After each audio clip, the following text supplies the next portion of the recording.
Salam sejahtera.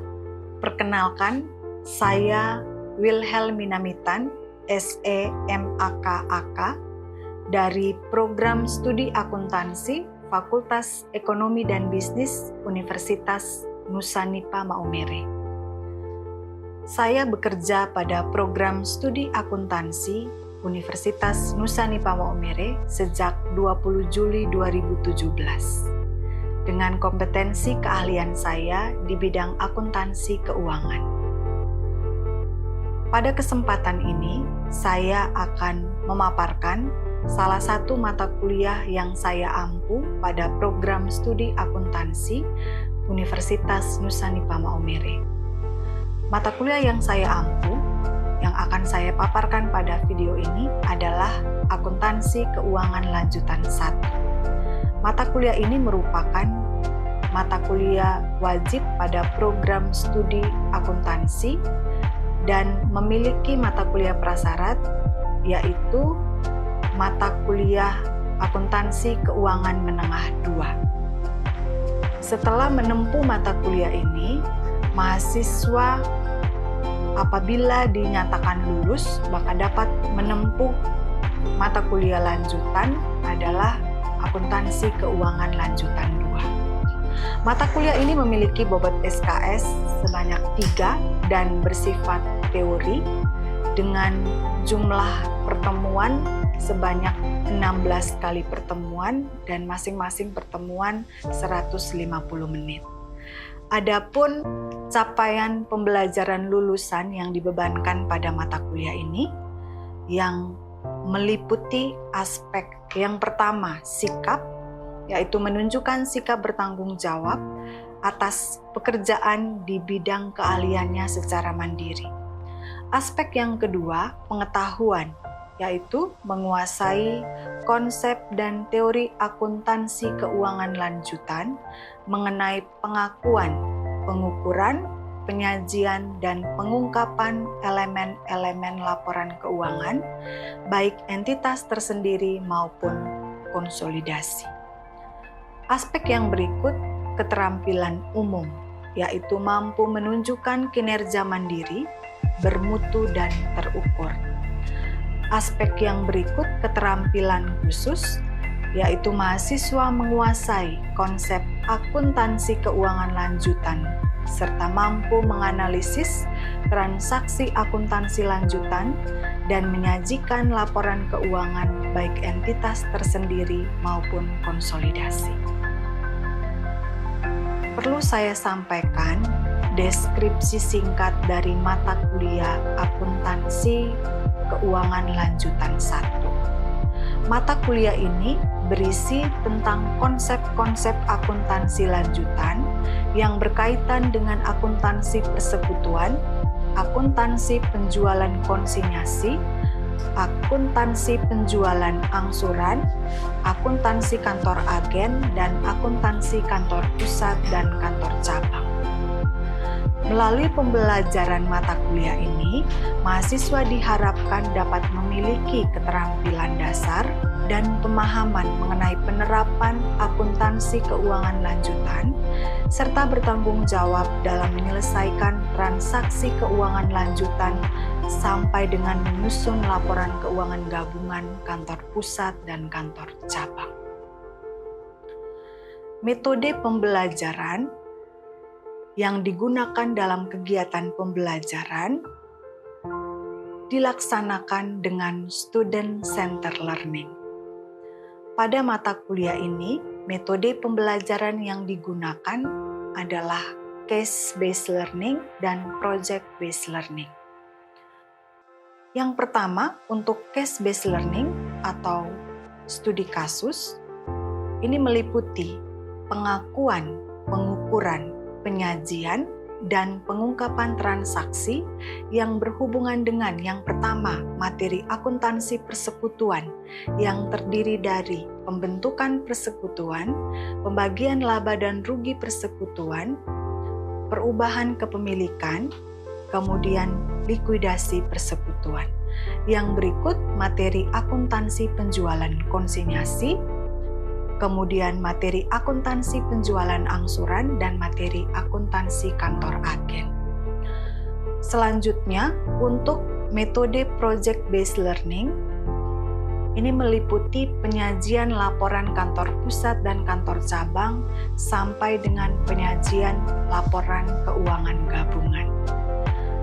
Untuk penyajian laporan kantor pusat dan kantor cabang, tahap-tahap pembelajaran yang diberikan kepada mahasiswa meliputi yang pertama, dosen selaku pengampu mata kuliah akan memberikan modul ajar yang dilengkapi dengan kertas kerja. Kemudian mahasiswa melakukan diskusi melalui aplikasi WhatsApp Group. Kemudian mahasiswa mengerjakan tugas.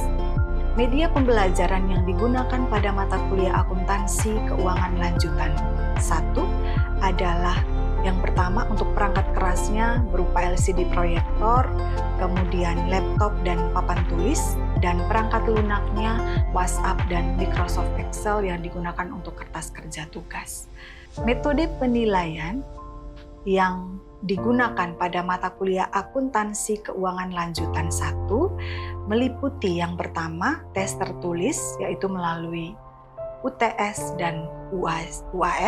UTS dilakukan pada pertemuan ke-8 dan UAS dilakukan pada pertemuan ke-16. Selanjutnya tes lisan, kemudian tes kinerja itu melalui unjuk kerja dari penugasan mahasiswa. Komponen penilaian dalam presentasi meliputi yang pertama kehadiran 10%, kemudian soft skill 15%, tugas 25%, UTS 20%, dan UAS 30%. Selanjutnya, mari kita saksikan video pembelajaran kami di kelas. Baik, selamat pagi semua. Selamat pagi, Ibu. Ketemu lagi setelah 1 minggu tidak bertemu ya. Ya, Ibu. Tapi 1 minggu dengan tugas toh? Ya. Tugasnya sudah diselesaikan? Sudah, ya, Ibu. Sudah, nanti kita bahas sebentar ya. Kita review sebelum nanti masuk ke materi hari ini.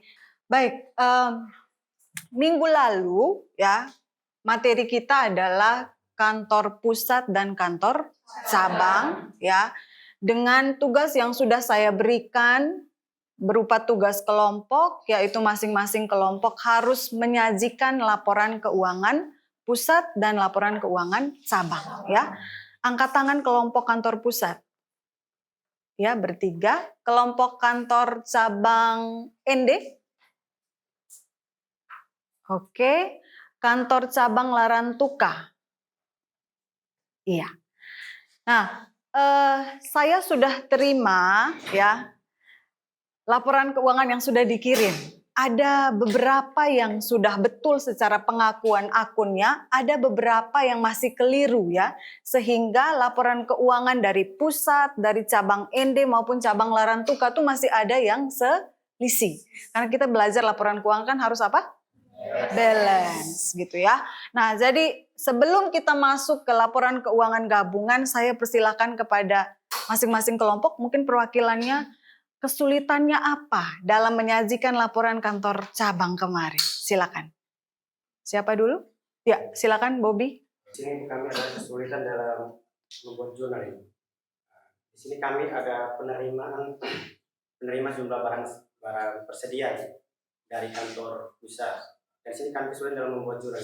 Kira-kira jurnalnya seperti apa ya? Pengiriman barang dari kantor pusat ke cabang ND ya. Besarannya berapa? Sebesar 750 juta. 750 juta ya. Baik. Nah, kalau untuk itu harusnya dimasukkan dalam akun pengiriman barang dari kantor pusat. Ya. Pengiriman barang dari kantor pusat. Jadi akun itu nanti dimasukkan dalam laporan laba rugi. Ya. Kenapa dimasukkan dalam laporan laba rugi? Karena pengiriman barang dari kantor pusat itu masuk dalam komponen perhitungan HPP, harga pokok penjualan ya. Kalau masih ingat rumus HPP, HPP itu sama dengan persediaan awal ditambah pembelian. Nah, di sini karena ada barang dari kantor pusat, maka harus ditambah dengan pengiriman barang dari kantor pusat, ya. Kemudian dikurangi dengan saldo akhir, kemudian nanti kita dapatkan HPP, ya. Gitu ya, bisa ya. Mudah-mudahan selisihnya hanya itu ya, supaya bisa balance. Hanya sebesar 750 juta ya. Oke, ya. Mohon diperbaiki. 1,5 miliar masukkan ke situ, selisihnya hanya itu ya. Selisihnya hanya itu ya. 1.500.000.000 juta. Oke. Ya, ada pertanyaan lagi terkait tugas minggu lalu? Baik, kita lanjut ya. Jadi materi hari ini bisa nanti dikerjakan kalau tugas minggu lalu itu diselesaikan dengan tuntas. Artinya semua laporan keuangan balance, laporan pusat balance, laporan cabang balance. Baru bisa dilakukan penggabungan gitu ya. Mohon diperhatikan dengan seksama karena setelah ini seperti biasa ya selalu ada tugas untuk minggu depan. Kita review sedikit, kenapa harus dibuat laporan keuangan gabungan atau istilahnya adalah konsolidasi ya. Nah, dalam sistem akuntansi kantor pusat dengan kantor cabang itu kan dikenal ada dua ya, ada sistem sentralisasi dengan desentralisasi. Kalau sistem sentralisasi, semua laporan keuangan itu dibuat di kantor pusat. Jadi kantor cabang itu hanya mengirim bukti transaksi, kemudian kantor pusat melakukan pembukuan. Pembukuannya lengkap. Mulai dari jurnal, buku besar, sampai dengan menyajikan laporan neraca, ya. Apalagi laba rugi, apalagi arus kas, perubahan modal, dan catatan atas laporan keuangan. Nah, ini berbeda kalau sistem yang digunakan adalah sistem desentralisasi. Kalau sistem desentralisasi artinya kantor pusat menyajikan laporan keuangan lengkap, begitupun kantor cabang. Jadi kantor cabang kumpulkan bukti transaksinya sendiri, kemudian membuat pembukuan sendiri sampai dengan menghasilkan laporan keuangan sendiri atas nama cabang. Ya, jadi ada versi macam-macam. Misalnya seperti kasus kita kemarin ya, bahwa kelas ini membentuk PT apa namanya? Jaya Abadi. Ya, dengan 1 kantor pusat, 2 kantor cabang. Dengan sistem yang kita terapkan di dalam kasus itu bahwa sistemnya desentralisasi. Artinya Jaya Abadi dalam 1 periode pembukuan dia menghasilkan 3 laporan keuangan. 1 dari kantor pusat, kemudian 2 dari cabang ND, ya, dan laran tukar. Ada 3, ya. Tetapi yang namanya laporan keuangan di dalam perusahaan itu tidak bisa kita menyajikan versinya beda-beda ya. Versi pusat beda, versi cabang ND beda, versi laran tukar berbeda, ya. Tapi harus atas nama perusahaan PT Jaya Abadi, gitu ya. Nah, sehingga untuk menyatukan itu ada caranya ya, yang disebut dengan konsolidasi. Jadi kita tidak sekedar menggabungkan, ambil laporan ini, laporan ND, laporan laran tukar, laporan kantor pusat, kemudian kita hektar jadi 1, namanya gabung. Tidak begitu ya, tidak sesederhana itu, tapi angka-angkanya, ada akun-akunnya itu kita satukan dalam 1 laporan keuangan, gitu ya. Nah, mari kita lihat kira-kira laporan konsolidasi itu ya penyusunannya harus memperhatikan apa ya. Yang pertama, di dalam laporan posisi keuangan ya, hanya boleh disajikan aset dan hak-hak yang ada di dalam perusahaan serta hutang kepada pihak luar ya. Sedangkan kalau hubungan transaksi antara kantor pusat dengan kantor cabang, maka bisa saja aset atau modal atau hutang itu ada kirim-kiriman ya dari kantor pusat ke kantor cabang. Itu kan secara internal di dalam 1 perusahaan. Nah, itu tidak boleh disajikan dalam laporan konsolidasi. Jadi maksudnya laporan konsolidasi ini, laporan keuangan digabungkan ini adalah supaya di dalam laporan posisi keuangan atau laporan neraca itu hanya tersaji hutang-hutang atau hak-hak yang berhubungan dengan pihak luar saja. Tetapi di dalam internal itu yang nanti harus dieliminasi atau dikeluarkan. Gitu ya. Sampai sini ada pertanyaan? Belum? Ya, kita lanjut. Yang berikut, hal yang harus diperhatikan adalah di dalam laporan laba rugi harus dihindarkan adanya perhitungan ganda terhadap sesuatu pendapatan dan beban yang sama, ya. Nah, biasanya pengakuan pendapatan dan beban yang sama itu, ya, silakan. Jadi yang kan ada dieliminasi tadi. Ya, betul. Jadi RAK itu dia tuh tidak termasuk kan di dalam laporan konsolidasi. RAK itu kan termasuk akun timbal balik, ya. Nanti saudara kita lihat ya. Ada akun timbal balik atau disebut akun resiprokal. Nah, akun-akun yang seperti itu tuh harus dieliminasi. Jadi RAK itu dia menyimpan ya transaksi antara kantor pusat dengan kantor cabang, dan itu tidak boleh kelihatan di dalam laporan konsolidasi, gitu ya. Jadi laporan konsolidasi harus murni itu kalau misalnya ada hutang, ada piutang tuh dengan pihak luar. Berarti piutang dengan customernya, bukan dengan cabangnya. Kemudian hutang juga dengan suppliernya, bukan dengan cabangnya. Begitu. Untuk prosedur penyusunan neraca konsolidasi, yang pertama, ini kita harus eliminasi saldo RK. RK itu rekening koran ya. Bisa juga ada beberapa kasus juga yang dia menggunakan istilah RAK, rekening antar kantor, gitu ya. Yang kemarin kita pakainya itu ya. Tuh, sama saja, tidak ada masalah. Intinya bahwa akun itu kita gunakan untuk mengakui transaksi yang berhubungan timbal balik ya. RK cabang di pusat dan RK pusat di cabang ini harus dieliminasi. Lalu kita buat jurnal eliminasi ya. Di debit RK pusat 1.500.000, di kredit RK cabang 1.500.000. 1 miliar ya, sorry ya. Karena uangnya tidak ada, jadi salah sebut ya.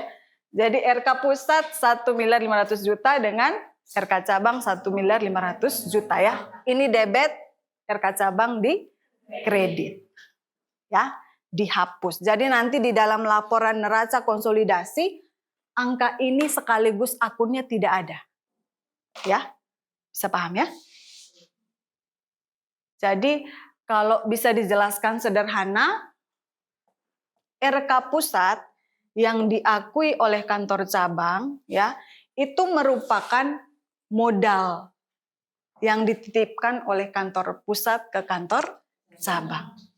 Ya. Betul ya. Kemarin saat kita belajar transaksi kantor cabang kan ada terima toh? Ini ke kantor pusat kantor cabang siapa ini? ND kan? Ada 2 kantor cabang. Oh, 750.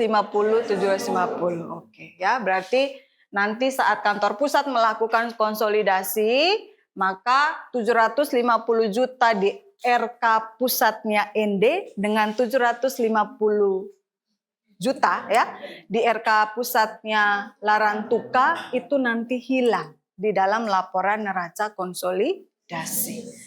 Ya, gitu. Jadi karena mereka timbal balik tadi ya, atau istilahnya resiprokal, maka dia harus dieliminasi ya. Nah, setelah kita eliminasi, lalu prosedur berikutnya baru kita bisa jumlahkan. Ya, jumlahkan masing-masing akun supaya dia bisa menghasilkan satu neraca atas nama PT Jaya Abadi, gitu ya. Itu gambaran kalau kita membuat laporan konsolidasi untuk neraca. Ya. Ada pertanyaan sebelum lanjut ke laba rugi? Kira-kira dari yang tidak balance di dalam neraca pusat cabang sudah bisa dibereskan setelah mendengar penjelasan ini ya? Bisa? Bisa ya. Kemarin kita pakai akunnya RAK ya. Tapi tidak masalah ya, intinya akunnya untuk pengakuan akun tidak masalah, intinya di dalam situ kita masukkan transaksi yang berhubungan dengan pusat dan cabang ya. Nah, penyusunan laporan laba rugi. Di dalam prosedur penyusunan laba rugi juga tetap harus kita eliminasi ya. Apa yang harus dieliminasi? Yang biasanya dieliminasi di sini adalah pengiriman barang dari kantor pusat ke kantor cabang, ya. Nah, ini mungkin flashback ya. Materi pengantar akuntansi atau di akuntansi keuangan menengah ya, tentang perhitungan HPP ya. Pernah belajar di mata kuliah apa? AKM ya. HPP itu kita hitungnya dari persediaan awal, kemudian ditambah pembelian ya. Kemudian karena di sini ada pengiriman barang dari pusat, maka kita tambahkan pengiriman barang dari pusat. Ya. Kalau misalnya di pusat berarti di sini dikurangi pengiriman barang ke cabang, begitu. Kemudian dikurangi dengan persediaan akhir. Kita kurang persediaan akhir, kemudian hasilnya di sini adalah HPP. Ya, nah jadi melihat runutan perhitungan HPP seperti ini, maka ada akun yang juga sifatnya timbal balik, ya, yaitu akun pengiriman barang. Di dalam kantor pusat, di laporan laba ruginya itu dicatat di kolom perhitungan HPP-nya. Ada pengiriman barang ke kantor cabang sebesar, contoh kemarin tuh berapa? 750 kah? 750 juta. Ya. Kemudian di kantor cabang dia catat juga pengiriman barang dari kantor cabang, dari kantor pusat sebesar 750 juta. Nah, ini resiprokal. Jadi di dalam eliminasi kita menyusun laporan laba rugi konsolidasi, itu harus masuk dalam jurnalnya, gitu ya. Jurnal eliminasi. Ya.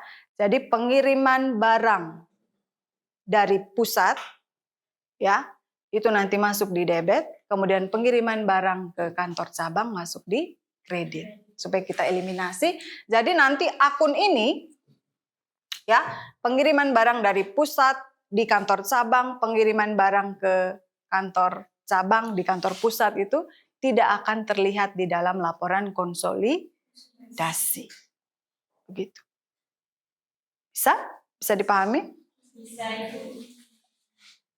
Untuk contoh transaksi minggu lalu ada tidak pengiriman barang dari pusat ke cabang? Pengiriman persediaan barang dari pusat ke cabang ada?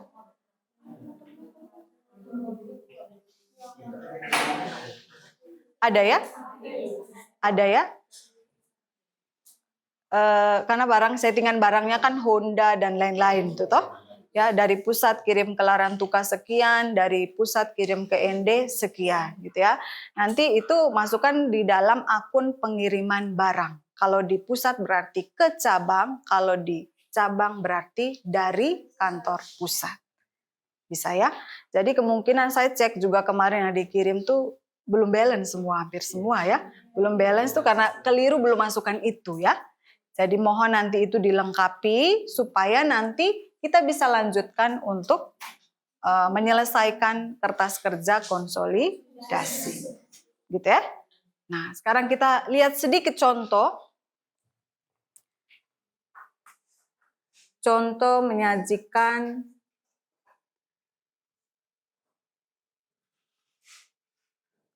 kertas kerja ya. Nanti tugasnya tetap melekat dengan tugas minggu lalu, melanjutkan tugas yang sudah diberikan supaya tugasnya kan berkelanjutan ya. Nah, tapi hari ini saya hanya berikan ilustrasi saja. Ini contoh laporan neraca antara kantor pusat dengan kantor cabang. Nah, jika lihat dari akun-akun ini, yang mana yang menunjukkan akun timbal balik yang harus dieliminasi saat menyusun laporan konsolidasi. Silakan. RK kantor cabang dengan RK kantor pusat. RK kantor cabang dicatat di pusat ya. Nilainya sama ya dengan di cabang toh. Perhatikan yang ini ya. Ini RK kantor cabang 1 miliar. Kemudian RK kantor pusat di sini di kantor cabang sebesar 1 miliar ya. Jadi nih nanti di dalam mengerjakan kertas kerja, di sini kan nanti kita tambahkan ya. Kita tambahkan kolom eliminasi toh, debit dan kredit. Maka nanti ini harus dieliminasi nih. 1 miliar untuk cabang punya yang ini, RK kantor cabang kita masukkan di kolom kredit ya. Kemudian RK kantor pusat kita masukkan di kolom debit. Jadi di dalam kolom terakhir di laporan konsolidasi itu nilai 1M masing-masing itu hilang. Tidak ada. Balance ya di laporan konsolidasi. Total kewajiban modal 2.265.767.261,90 sama ya. Ini misalnya pencapaian betul, kelas ini betul punya PT Jaya Abadi ya, punya aset sekian banyak, luar biasa kelas ini kaya raya ya. Mudah-mudahan ini menjadi terrealisasi ya. Ya, sekarang semester 4, nanti di semester 6 nih betul. Jaya Abadi ada dengan harta sekian ya. Amin ya. Ya. Belajar akuntansi memang begini, kita bermain angka, tulis angka tapi tidak kelihatan gitu ya. Tapi justru di sini ketelitian dilatih, ya kan? Keterampilan dilatih, apalagi kalau misalnya dikerjakan dengan Excel, kita bisa memanfaatkan rumus-rumus yang ada ya. Silakan, ini ilustrasinya hanya laporan konsolidasi untuk neraca ya. Hanya RAK saja yang dihapus. Kalau misalnya nanti ilustrasinya laporan laba rugi, sama juga, yang dihapus hanya pengiriman dari pusat dan pengiriman pengiriman ke cabang dan pengiriman dari pusat, itu dihapus. Jadi akun itu nanti tidak muncul di dalam laporan konsolidasi ya. Ya, untuk tugas ya, tugas yang harus dikerjakan, kita memang butuh 1 kali pertemuan lagi untuk menuntaskan mata kuliah AKL 1 ini ya. Jadi tugasnya saya mau lihat bagaimana kalian melanjutkan tugas yang kemarin setelah menyusun laporan kantor pusat, kemudian kantor cabang, Larantuka dan cabang ND, kemudian kalian buat penggabungan. Silakan itu digabungkan dengan kertas kerja seperti yang sudah saya bagikan, kertas kerja di dalam modul itu silakan dilihat ya, kertas kerja untuk konsolidasi untuk nanti dilanjutkan ya. Tapi untuk mengerjakan laporan keuangan konsolidasi tidak lagi secara kelompok tapi secara individu ya. Jadi masing-masing, jadi setiap perwakilan dari kelompok ND, kelompok pusat, kelompok Larantuka harap nanti membagikan itu di dalam grup kelas ya, supaya semua bisa akses ketiga laporan itu dan menggabungkan dalam satu laporan keuangan. Baik ya, terima kasih untuk kehadirannya. Ya, kita ketemu lagi minggu depan. Tugasnya mohon dikerjakan dengan baik ya. Demikian video pembelajaran mata kuliah akuntansi keuangan lanjutan 1 pada program studi akuntansi Fakultas Ekonomi dan Bisnis Universitas Nusa Nipah. Sekian dan terima kasih.